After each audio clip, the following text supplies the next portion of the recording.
Unless you're on defense. So what do you do in fantasy with this information? You pivot and you plot your next move on the waiver wire tonight, 7 Eastern on NFL Total Access. Welcome back to Good Morning Football. We're here live in New York City. Now it's time for us to share the best TD celebrations of the week, where the fun doesn't end zone, presented by Pepsi. What I'm going to do is I'm going to recap our favorite touchdown celebrations, and then our judges right here, they're going to judge from 1 to 10 and let you guys know which was the best one. You guys could join in by tweeting us using hashtag GMFB. Let's start this thing off with a tweet from Steelers wide receiver Juju Smith-Schuster thanking the NFL for saying we're having lit celebrations this year. So this is the tweet right here. I want to thank the NFL for letting us have lit celebrations. Yeah. Of course, we love it. It's hashtag lit. So with our first celebration, of course, let's go to Juju Smith-Schuster. 31-yard TD pass from Ben Roethlisberger. He gets in the end zone, and of course, it makes us smile because it reminds us of our childhood. Okay, he gets in. He takes a second, takes a breath. He finds his guys. He's locating. I think AB comes over. Then he sees Le'Veon. Then he starts to count. That's the best right there. So great. I love the fact that they're selling it, though. The Le'Veon, he looked back like, is he peeking? All right, so let me go ahead and do this. All right, 1, all right, I'm hiding. 2, all right, 3. Oh, boy. 4. 5. I'm hiding behind the 10 that I'm giving it. Stranger, is that you with the paper? What kind of hiding spot is that? 10. I'm hiding behind the 10. Lev Bell.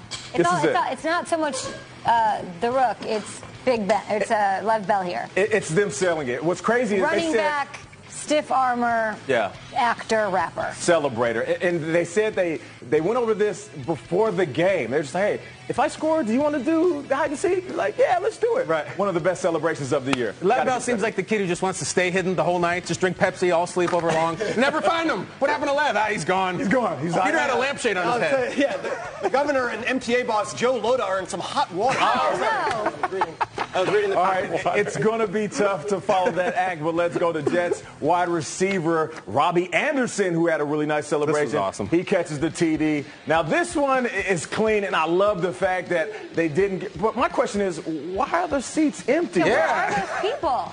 I thought this was disrespectful. Disrespectful? Listen, if you could do the Lambeau Leap, in another team's building, you're jumping in the seat, and so what? They're empty seats. Hey, if you don't want them jumping in the seats, fill up the seats. What are you saying? I love it. I'm going to give it an 8 because if I ever tried to do that, it would never look anywhere near as smooth as that looked. Like it just, what was that? Got to have hops. It was so graceful. It was pretty nice. I'll go with an 8 as well. Nate, my dream is someday somebody in Jacksonville is going to run up into that little pool. Until then, we got the seats. I like it. I'm going 8. Context. He does this. It's awesome. But later in the game, he threw his helmet and cost his team 15 yards. And they lost. Come on. One thing has nothing to do with the other. I love it. I give it a 10. That was one of my favorites of the weekend. All right, let's go to Chargers rookie Austin Eckler. He gets in, and my man rocks out a little bit. Now check out this 1-yard TD pop pass. He gets in. Check him out. Oh, okay. Oh, that was nice air guitar. That was nice, right? Okay, we had some Pete Townsend right there. Check him out. Food again. That's nice. Could you do it better? That's what I'm talking about. Yeah, of course they could do it better. But, this the young guy is trying to learn how to do it. He looked like SpongeBob delivering the pizza. Remember Wesley, what was it? Walls? Wesley Walls. Wesley Walls. Yeah. I love it. That was clean right there. That was good. I like that, and I like the young guy doing it. I'm going to give it. I'll give it an 8. I'll give it a 7. Okay, 8, 9, 7. Those are the highest scores they've ever given. Yeah, I see that. I see that. You're loving this weekend, okay? Whoa, the second move is awesome. Now, here's a young running back. Here's a running back that we're familiar with. Let's go to running back Ezekiel Elliott, 25 yards to the house. He gets in, and he does a little homage to somebody we all know in a different sport. Now, tell me what he's doing, guys. Brian. Yeah, that's called the silencer. Okay. That's what LeBron does for all the haters, all the Skip Baylesses of the world. That's right. That's right. Check him out. So, because LeBron is a Cowboys fan when he's not being a Browns fan. But then there's also the Ohio connection, right? You feel me? Okay, so what do you think about Zeke getting in there? That's a silencer, and that could be Zeke saying, listen, let's just silence everybody talking about everything else but football. I'm on the field and I'm making plays. I'm a Kyrie Irving guy. I'm going to go 5. 5? Team 4? Kyrie? I'm Team Kyrie. Okay. Listen, the greatest thing Zeke ever did was jump into that kettle. He'll never be able to live up to that. I'll give it a 4. Okay, all right. Well, I like it. I'm going to give it an 8 because I love LeBron. I'm a big LeBron fan. Sure. All right, now let's go. Our final one. Now, this is not really the best celebration. What? Oh, way to sell it. Travis Benjamin, he gets in for a touchdown, and then he does a little bit of a slip. It's not really planned, so we'll just call this the Travis Benjamin slip and slide. Hey, he's not the only one. Down goes Keenan, and boom! Stop. There's something going on at the stub on the sideline, man. I'm telling you. Now listen, you gotta have. I love that they just played it off and they just got together. It was How like, about Austin Eckler getting in 2 different Austin. That's what I'm talking about. They got to fix something on that field if guys are falling down like that. Oh, my man Travis Benjamin. Shout out to Travis Benjamin. Had 2 touchdowns on the day, 1 reception, and obviously the punt return that we've seen. Look at the fans going crazy. Yeah. I love it. What is on that field? This is where the fun does an end zone presented by Pepsi, and you can end up here on the big screen, even if your celebration isn't what we like. We're going to clown the ones that go down. I'll give it a 5. Oh, you're giving it a 5. It was a graceful fall. How do we know they didn't coordinate that, huh? How do we know they didn't choreograph that? I'll give it a 4. What are you reaching for, a 0 over there? Yeah, I'm looking for a 0. Here, a 0. All right, there you go. 0. A 5 and a 0 and another 5. All right, now listen, of course, if you guys want to hit us up and let us know that we missed one because we can't fit them all in, we'll get them and you can check them on our Twitter. But hashtag GMFB, where the fun doesn't end zone. Watch the throne, baby. It's some good celebrations week. I love that guys are getting involved in it now. How about last night, the celebration? Oh, yeah. We had a couple of them again. What do you call that? Backpack kid. It reminds me of... We had a good game plan. You know, they just did some things early that got to us, and we just knew we just had to weather the storm, keep our poise, and we knew the plays would be they'd be there, and we kind of just started clicking. So again, we just knew we had to just weather that storm, stay together, and we made the plays. Every week is its own entity, and I don't think there's a big trend to point to. I just think that tonight we weren't as good on third down. At least early in the game, and it set us back. But did a lot of good things on first and second down and moved the football well and had a few explosive plays. And, we just need to find a way to stay on the field and come away with touchdowns whenever possible. And when you do that, that's where you give yourself a great chance to come away with a win. We are still in October, and the Redskins, they've already been swept by the Eagles. Kirk Cousins was sacked 8 times and had 4 turnovers in 2 games this season against Philly. Cousins still, he made plays. Yeah. He was great, and Wentz was spectacular. That's the way, he's outstanding. That's the way we can look at him. So let's talk a little bit about Kirk Cousins, who is allergic to Monday Night Football. He's now 0-6 on Monday night. How old school? Kirk Cousins, you always say, is like a dad, right? He's how old school dad is Kirk Cousins that he's never won on a weekday game in his life. He's got to go to bed. I want Sundays. I want Sunday games. That's all I want to do. He's never won. I want to watch The Mentalist and go to sleep. What do you guys make of what he's doing? It's such a weird situation there. It's unprecedented, really, Kay. They franchise tagged him twice. He puts up big numbers. His stats are great, but it's a 2-3 team. They missed the playoffs last year. They made the playoffs the year before. They lose in the opening round. They're looking down at the possibility of having to pay this guy $30 million.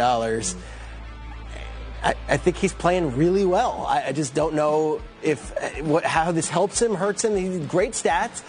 And if 3rd year in a row, the Redskins have to make a decision on this, and at some point it's either let's marry this guy, let's put the engagement ring on him, or let's maybe live in different apartments. This doesn't hurt him in the sense that he won't become one of the highest paid quarterbacks in the league. He'll get his money. He'll get his money. Now, if he wins these games on the big stage and the big moments, then he'll go from getting his money to being one of the highest paid quarterbacks in the league, which are 2 completely different things. And we're talking apples and oranges, right? A few $1 million. But when you look at his numbers, though, 30 for 40, 300 yards, that's nothing to slouch at. That's a good game. But like Kay said, it's good versus what was great by Carson Wentz. Now, Kirk Cousins, he's going to have moments throughout the rest of the year where we're going to sit back and say, here we go again, Kirk. Big stage, see what you got. And if they make it into the postseason, here we go again, Kirk.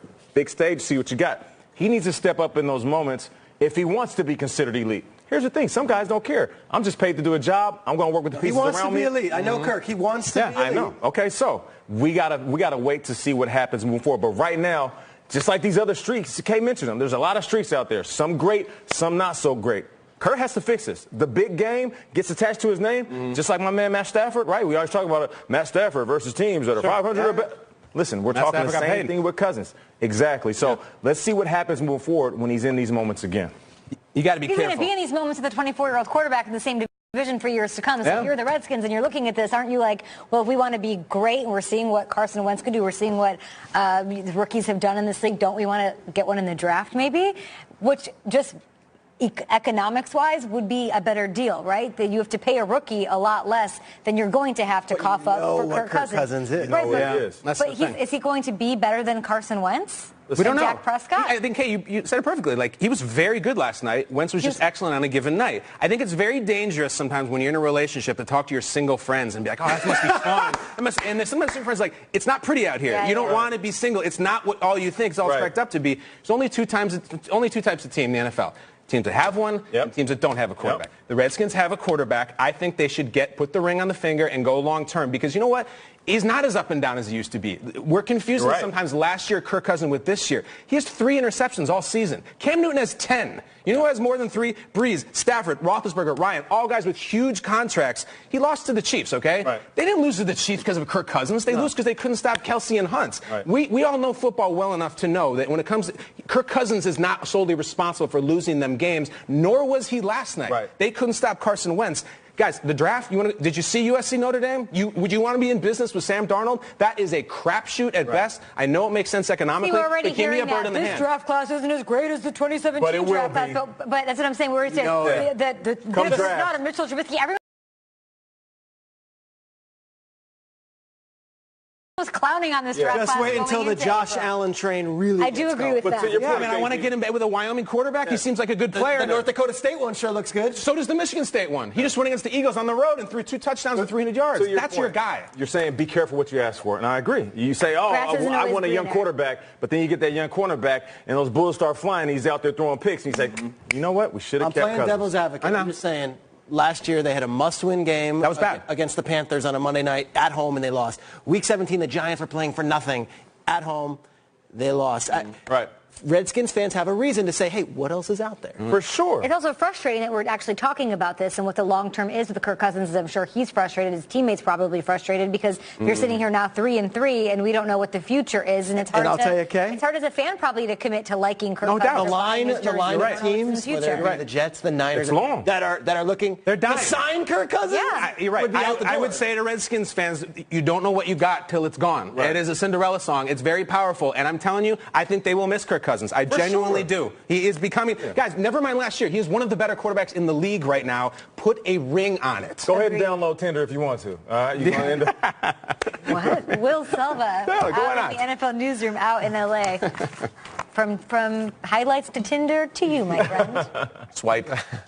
That's an A block segment for us, right? Of course. And then we haven't even gotten to the B block yet, and I shudder to think. Know about Tinder. Right. Yes, exactly. Pretending. Sounds fun. Yeah. What is it? What? I don't know anything about it. Never downloaded it. Wax on, wax off. Will save me. Check his search history, Kay. Check his search history. Take the news. He clears it at 9:50. Why are you screaming? Clear the cookies. There we go. He's screaming. Take it easy. I don't want to talk about Tinder. I don't do any of that stuff. Angry Runs was 7 o'clock. Well, you're acting a little tender right now. I know. You're so sensitive. Will. Will. Wait until we get to the Bees. That's all I got to say. Raiders running back Marshawn Lynch is finding out today if he's going to miss the game against the Bills. This according to NFL Network insider Ian Rappaport. Now, the NFL holding Lynch back in the newsroom. She seems to be fine, which we are happy about. She said, I took my first hit, which was hopefully my last. And we hope it is indeed the last one for her. But as Shrakes knows, being on the sidelines, it could be a little dicey there. So she is a trooper. Triggs? Keep your head on the ball. Always see what's going on in the game. And I give her a lot of credit because she held on to the camera. She took a hit, and she's back at work on Monday. I love that. Do your job! Absolutely. Oh, my God. Got to hold on that thing. Did you ever have that moment? Mike Washing Evans dishes and forever. cancer can only knock me down temporarily. Oh, wow. So Oh, good for her. Wow. Amazing. Wow. Good morning football to her and all. Great stuff, Lasaba. We saw some fancy footwork from Mike Evans. We just saw that. Rob Gronkowski as well. We're going to recap it all next in this week's edition of Toe Drag Swag. What were you searching?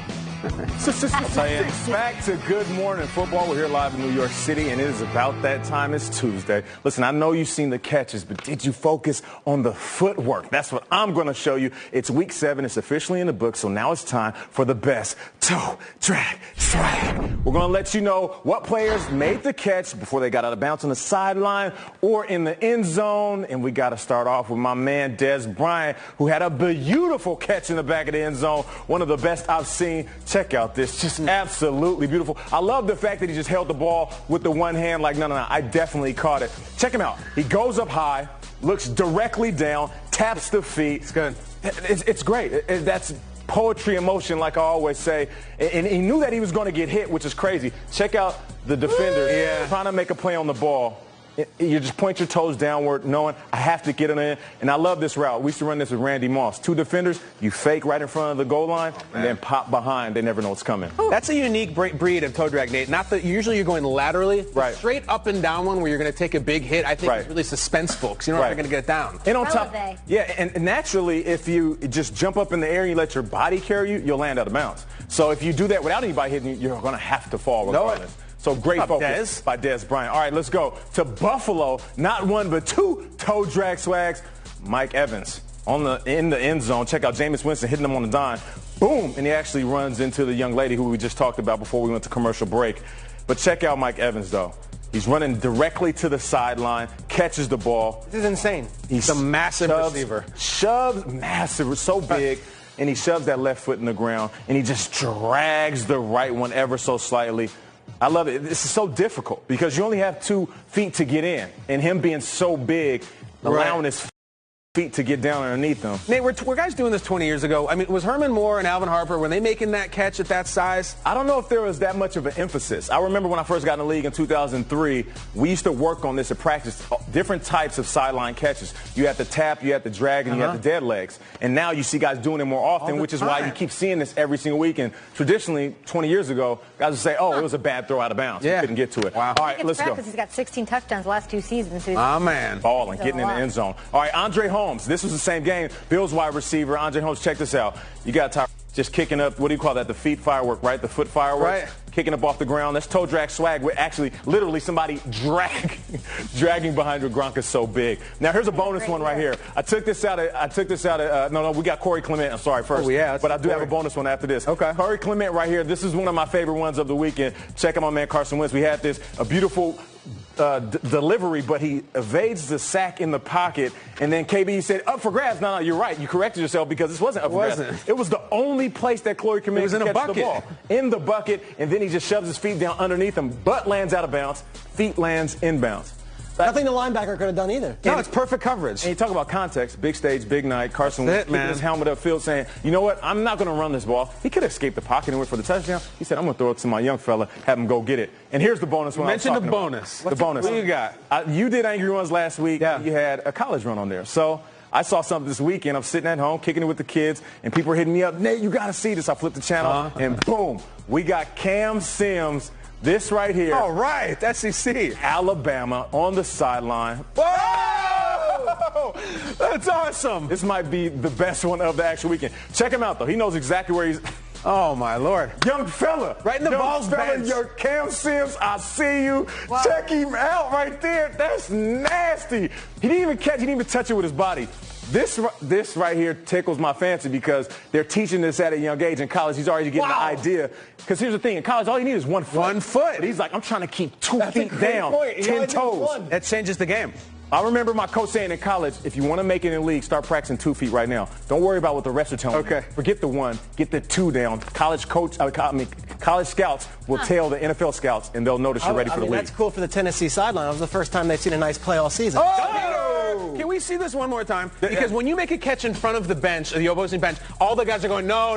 Yeah. Those guys don't say anything. They know he caught. They're checking out his feet. They see it. Like, yeah, everybody. That's a catch. They're like, no, one 82, guy, 82. Good Like, luck. no. Good luck. No. One guy. The rest of them are like, but he runs and he pivots. Half-hearted. He has to pirouette, turn around, look at his eyes, tracking the ball. He's not worried about his feet. Those things been dragging for almost a yard. That's the best one we've seen this season. It's great. It's great. We need high school.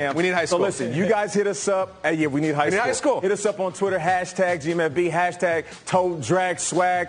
That right there was the week's nominees. And listen, I need you guys to keep doing what you're doing. Thank you so much for letting me know that there's Toe Drag Swag happening every single moment.